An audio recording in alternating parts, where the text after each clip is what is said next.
The rain fell in sheets, each drop a cold, stinging reminder of the night her world had shattered.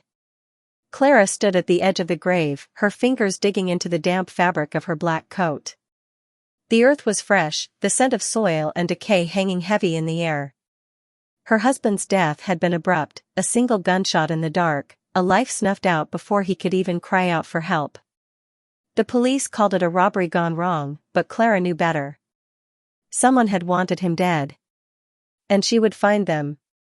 The mourners had long since left, their whispered condolences ringing hollow in her ears. She was alone now, staring at the headstone that bore his name, Ethan Carter, beloved husband. The words felt like a cruel joke. Beloved. She had loved him, yes, but there was no peace in that love now, only a gnawing hunger for answers. You shouldn't be here, a voice said from behind her. Clara turned sharply, her heart leaping into her throat. A man stood a few feet away, his face obscured by the brim of his hat and the shadow of the storm. His coat was dark, blending seamlessly with the night, and his posture was relaxed, almost casual. But there was something about the way he held himself, like a predator waiting to strike. Who are you? She demanded, her voice steady despite the way her chest tightened. What do you want? He stepped closer, the rain dripping from the edge of his hat. The faint light from the street lamp caught his eyes, and for a moment, they glittered like shards of ice. I'm someone who knows more about your husband's death than you do, he said. His tone was calm, almost indifferent, but there was an edge to it that made her skin crawl. Clara's breath caught, but she forced herself to stay composed. Tell me, she said, her voice low and urgent. Tell me who killed him. The man tilted his head, studying her with a gaze that seemed to pierce through her.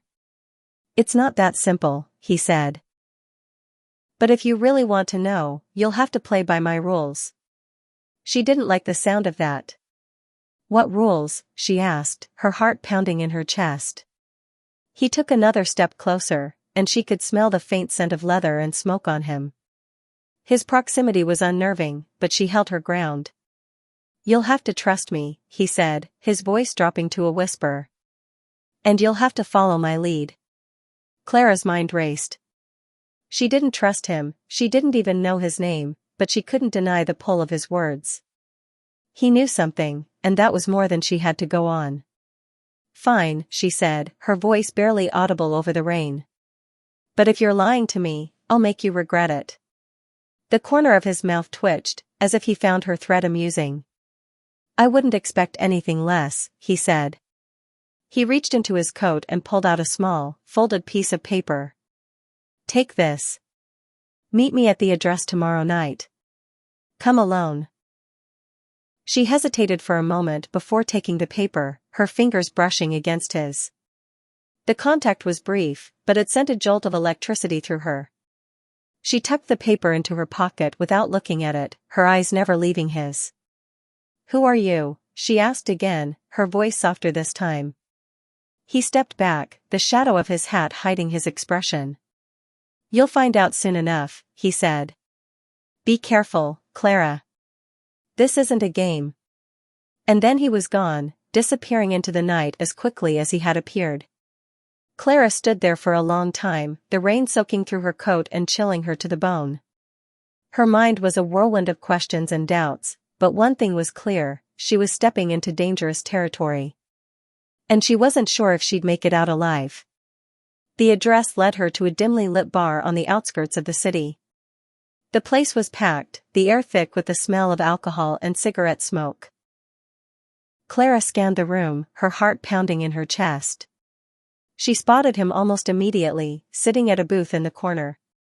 He was dressed in a tailored suit now, the dark fabric accentuating the sharp lines of his body. He looked up as she approached, his icy gaze meeting hers. You came, he said, his voice carrying over the noise of the crowd. I said I would, Clara replied, sliding into the booth opposite him. She kept her posture straight, her hands clenched in her lap. Now tell me what you know. He leaned back, his expression unreadable. Not here, he said, his gaze flickering around the room. Too many ears. Follow me. He stood without waiting for her response,